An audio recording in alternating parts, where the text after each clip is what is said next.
தென்காசி மாவட்டத்தில் பெய்து வரும் மழையால் சிட்டாற்று படுகை ஆற்றில் வெள்ளப்பெருக்கு ஏற்பட்டிருக்கிறது. காவல்துறையினர் தடுப்புகளை அமைத்து போக்குவரத்தை தடை செய்திருக்கின்றனர். இது தொடர்பான விவரங்களை வழங்குவதற்காக செய்தியாளர் சுந்தர மகேஷ் இணைந்திருக்கிறார். அவரிடம் பேசலாம். சுந்தர மகேஷ், தற்போது அங்க இருக்கக்கூடிய அந்த பகுதி மக்களுக்கு என்ன அறிவுறுத்தல், என்ன கட்டுப்பாடுகள் கொடுக்கப்பட்டிருக்கு?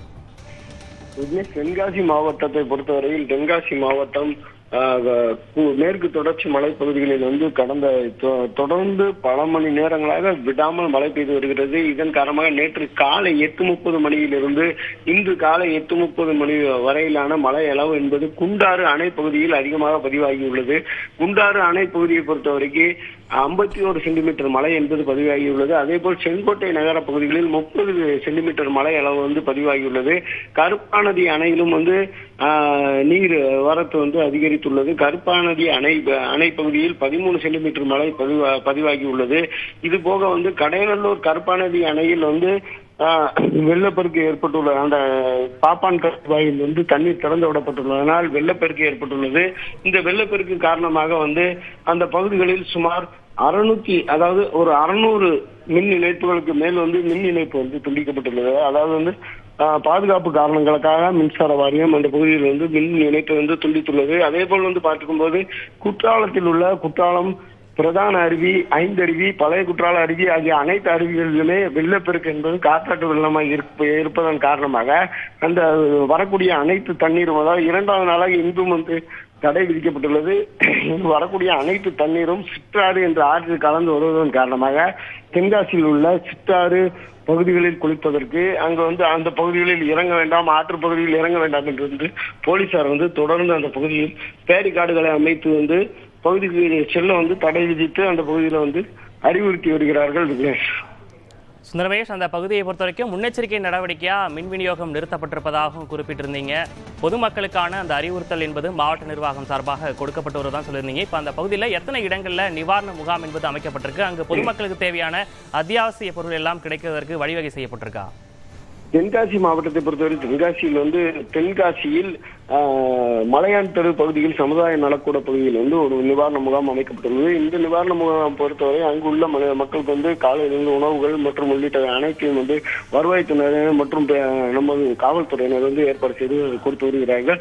மேலும் தொடர்ந்து பல்வேறு பகுதிகளில் எங்கெங்கு வெள்ளப்பெருக்கு ஏற்பட்டுள்ளதோ, எங்கு மக்கள் இயல்பு வாழ்க்கை பாதிக்கப்பட்டுள்ளதோ அவர்கள் இந்த பகுதியில் தங்கிக் கொள்ளலாம் என்றும் அறிவுறுத்தல்களை காவல்துறையினரும் மாவட்ட நிர்வாகம் வெளியிட்டுள்ளனர். தினேஷ், தேவையான முன்னெச்சரிக்கை நடவடிக்கைகள் எல்லாம் எடுக்கப்பட்டு வருவதா சொன்னீங்க. மக்கள் இப்போ என்ன மாதிரியான சிரமங்களை சந்திச்சிருக்காங்க? இப்பயும் தொடர்ந்து அங்கு கனமழை தான் பெய்து கொண்டிருக்கிறதா சுந்தர மகேஷ்? தொடர்ந்து 2 நாட்களாக இந்த பகுதியில் மழை என்பது விடாத சூழ்நிலையில் இங்குள்ள வணிக நிறுவனங்கள் மற்றும் கடைகள் பெரும்பாலானவை அடைக்கப்பட்டுள்ளன. மேலும் தொடர்ந்து மழை காரணமாக மக்கள் வீட்டை விட்டு வெளியே வருவதை குறைத்துள்ளனர். இந்த பகுதியை பொறுத்த வரைக்கும் பொதுமக்களோட இயல்பு வாழ்க்கை என்பது பாதிக்கப்பட்டுள்ளது என்று சொல்லலாம். தென்காசியை பொறுத்த வரைக்கும் மற்ற பகுதிகளில் நிலைமை எப்படி இருக்கு? அங்கெல்லாம் அதிகாரிகள் சென்று களப்பணியில் ஈடுபட்டிருக்காங்களா?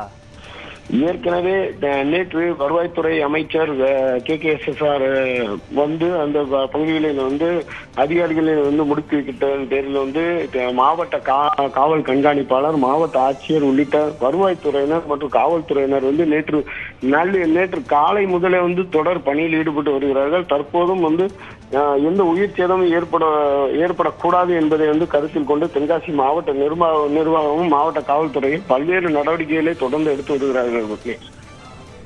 சுந்தர வயசு, இந்த சிற்றாற்று படுகை ஆற்றில் வெள்ளப்பெருக்கு ஏற்பட்டிருந்துச்சு. அதனால காவல்துறையினர் அங்க தடுப்புகள்லாம் அமைச்சு போக்குவரத்தை தடை செஞ்சிருந்தாங்க. இப்போ அது மாதிரி வேற எந்தெந்த பகுதிகளெல்லாம் அந்த போக்குவரத்து என்பது தடை செய்யப்பட்டிருக்கு? ஏற்கனவே கடனா நதி, ராமா நதி உள்ளிட்ட பல்வேறு பகுதிகள், அதாவது கடையம், ஆழ்வார்குச்சி, அம்பாசமுத்திரம் இந்த மாதிரியான பகுதிகளிலே நம்ம ஆறுகள் ஓடக்கூடிய பகுதிகளிலுமே ஆற்றிலையுமே நீர்நிலையிலையும் இறங்க வேண்டாம் என்று ஏற்கனவே மாவட்ட ஆட்சியர் எச்சரிக்கை விடுத்திருந்தார். அது போக தற்போது இந்த பகுதியில் உள்ள மாவட்ட நிர்வாகமும் அதே தொடர்ந்து அறிவித்து வருகிறது. இப்போ இந்த பெய்து வரக்கூடிய அந்த கனமழையின் காரணமாக நீர்பிடிப்பு பகுதிகள் எல்லாம் தண்ணீர் வேகமாக உயர்ந்து வருகிறது. அங்கு கண்காணிப்பு பணிகளில் போதிய அளவு அதிகாரிகள் இருக்காங்களா? ஒவ்வொரு ஒரு மணி நேரத்திற்கும் வரக்கூடிய நீரின் அளவு, அணைகளுக்கு வரக்கூடிய நீரின் அளவு ஆகியவை கண்காணிக்கப்பட்டு தேவைக்கேற்ப ஒவ்வொரு பகுதிகளிலுமே அணையிலிருந்து நீர் வெளியேற்றுவதும், தொடர்ந்து அந்த பகுதி மக்களுக்கு அந்த எந்த விதமான ஆபத்தும் ஏற்படாத வண்ணம் குறைந்த அளவிலான தண்ணீர் வெளியேற்றப்பட்டு அந்த பகுதி மக்களை பாதுகாக்கும் வகையில் அந்த நீர் வெளியேற்றம் என்பது தொடர்ந்து செய்யப்பட்டு வருகிறது. விக்னேஷ், சுந்தர்மேஷ், இப்போ பல இடங்கள்ல இந்த போக்குவரத்து துண்டிக்கப்பட்டிருந்தனால அத்தியாவசிய பொருள் பொதுமக்களுக்கு கிடைப்பதில் சிரமம் ஏற்பட்டிருக்கு. அங்க பொறுத்த வரைக்கும் எப்படி இருக்கு? தென்காசி மாவட்டத்தை பொறுத்தவரை மிகவும் தாழ்வான பகுதி என்பது மிக குறைவானதாகவே காணப்படும். மேலும் இங்கு நெருக்கமான வீடுகளோ நெருக்கமான பகுதிகளோ இல்லாத காரணத்தினாலும் சாலை வசதியில் பெரிய பாதிப்புகள் ஏற்படவில்லை. அதே போல் இந்த பகுதிகளில் அத்தியாவசிய பொருட்கள் கிடைப்பதில் எந்த சிரமமும் ஏற்படாத ஒண்ணுமே உள்ளது. விக்னேஷ், தற்போதைய விவரங்களை வழங்கியமைக்காக நன்றி சுந்தர மகேஷ்.